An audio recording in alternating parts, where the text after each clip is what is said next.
शुभांगी आपके सामने एक नया विषय लेकर प्रस्तुत हुई हूँ। आज का हमारा विषय है आलोचना से सफलता का सृजन कीजिए, how to use criticism for success. आज मैं ऐसे विषय आपके सामने लेकर आई हूँ जिसका हम सब प्रतिदिन सामना करते हैं, लेकिन उसको सकारात्मक रूप में ले या नहीं, इसके संघर्ष में रहते हैं। अपने बात को विस्तार से रखने से पहले मैं एक हमारी रोजमर्रा की जिंदगी से लिया हुआ एक उदाहरण प्रस्तुत करना चाहूंगी। हम लोग जब अक्सर घर से बाहर निकलते हैं तो प्रायः आईना देखकर निकलते हैं। आप सभी लोग देखकर निकलते होंगे। और आईने में हमें क्या दिखता है? आईने में हमें हमारा प्रतिबिंब दिखता है। आईने में हमारा स्वरूप दिखता है, किस तरीके से हम तैयार हुए हैं, किस तरीके से हमने बाल काढ़े हैं, यही सब सही से हमने किया है या नहीं, हम वो आईने में अपना प्रतिबिंब देखकर जानते हैं। और अगर हमें प्रतिबिंब बताता है कि आपके बाल ठीक नहीं है या आपके कपड़े कहीं पर ठीक नहीं है, तो हम क्या करते हैं? हम वो फीडबैक लेके और अपने बाल को सही करते हैं और उसके पश्चात आईने में वापस देखकर और निकल जाते हैं अपने काम पर। लेकिन क्या आपने कभी इस बात पर ध्यान दिया है? क्या हम कभी आईने पर क्रोध करते हैं या निराश होते हैं ये बताने के लिए कि हमारे बाल ठीक नहीं है या हमारे कपड़े ठीक नहीं है? नहीं ना, क्योंकि आईना हमारा ही स्वरूप हमें दिखा रहा है और बड़ी सहजता से आईने द्वारा दिखाई हुई कमियों को सुधार कर हम आगे बढ़ जाते हैं। लेकिन जब यही आईना या प्रतिबिंब यदि कोई अन्य व्यक्ति दिखाता है तो हमारे मन में अनेकों प्रकार के नकारात्मक विचार उत्पन्न होने लगते हैं। कभी हम क्रोध करते हैं खुद पर, कभी उस व्यक्ति पर, या हम बहुत निराशा में डूब जाते हैं, क्योंकि हम उसके शब्दों पर ज्यादा ध्यान देते हैं।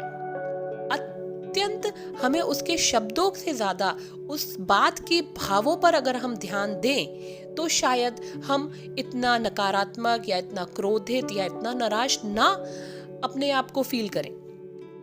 उस समय हम ये नहीं समझ पाते कि वह व्यक्ति भी आईने की ही तरह हमारा प्रतिबिंब हमें दिखा रहा है और हम विभिन्न प्रकारों से नकारात्मक भावों में बह जाते हैं।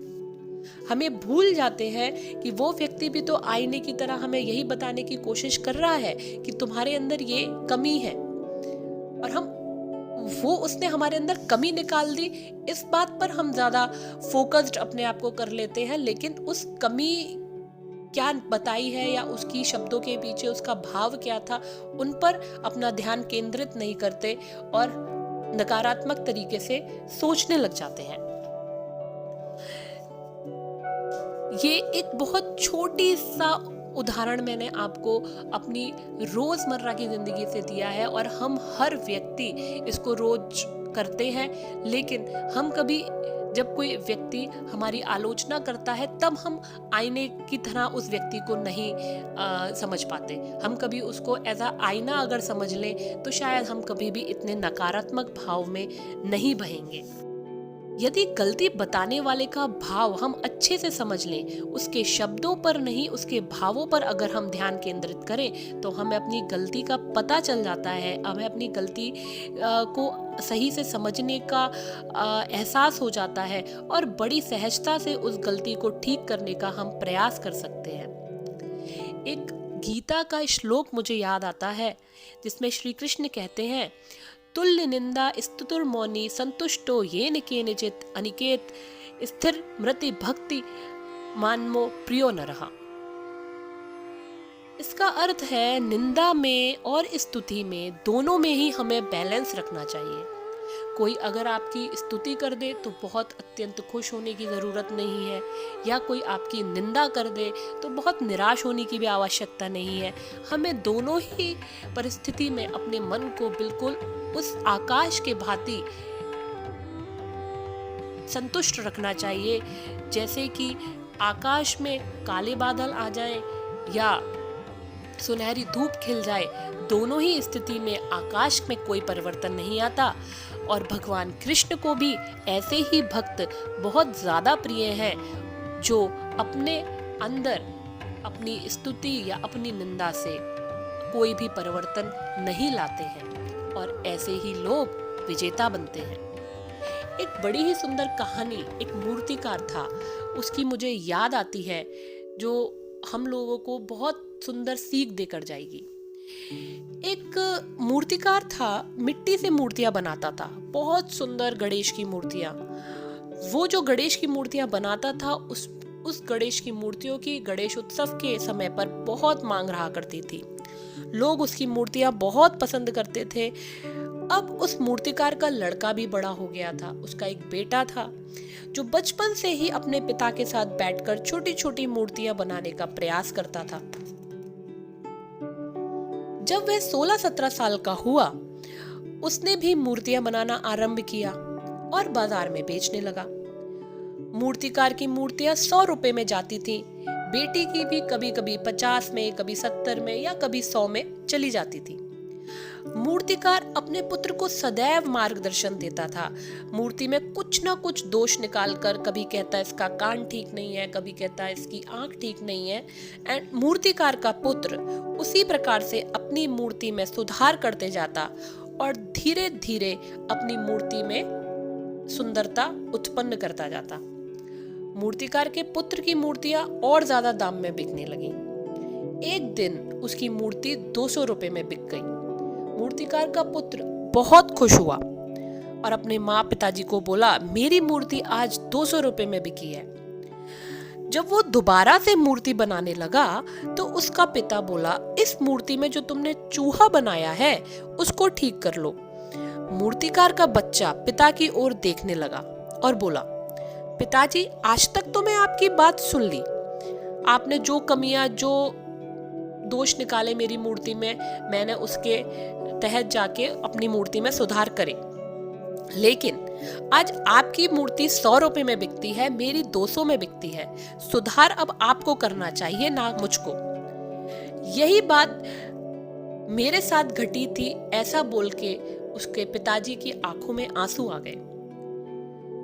उन्होंने बोला, बेटा, जिस दिन मैंने अपने पिताजी को यही जवाब दिया था कि अब मेरी मूर्ति 100 में बिकती है और आपकी 50 में बिकती है, तो अब सुधार की आवश्यकता आपको है, मुझे नहीं। उस दिन के पश्चात मेरी मूर्ति 100 रुपए से अधिक कभी नहीं बिकी। आज तुम्हारी मूर्ति 200 रुपए में बिकी है।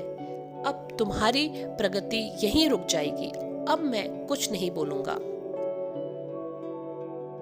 ये छोटी सी कहानी ने एक बहुत बड़ी सीख दे दी उस मूर्तिकार के बेटे को कि निंदा से विचलित हमें कभी नहीं होना चाहिए। निंदा तो फीडबैक होता है। ये फीडबैक हमें बहुत सहजता से लेना चाहिए और अपने अंदर सुधार करके अपने जीवन को आगे प्रगतिशील बनाना चाहिए।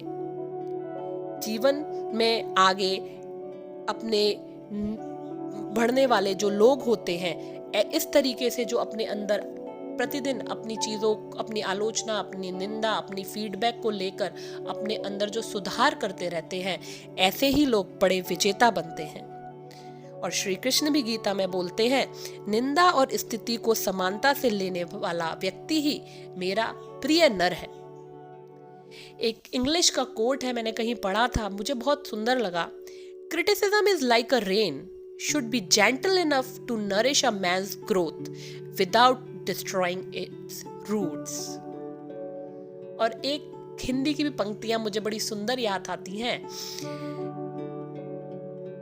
व्यर्थ है ये बात कहना, मौका आपने पाया नहीं, सीढ़ियां मौजूद थी पर आप चढ़ पाए नहीं। तो अगर हम अपने आलोचना को, अपनी क्रिटिसिज्म को सकारात्मक रूप में लेंगे तो इस बात में कोई संदेह नहीं है कि हम आलोचना से अपनी सफलता का सृजन करेंगे। तो आइए, आज इन छोटी छोटी कहानियों से हमने बहुत अच्छी सीख ली है कि आलोचना से सफलता का सृजन कैसे किया जाए। आशा है आप लोगों को ये वीडियो पसंद आएगा। धन्यवाद।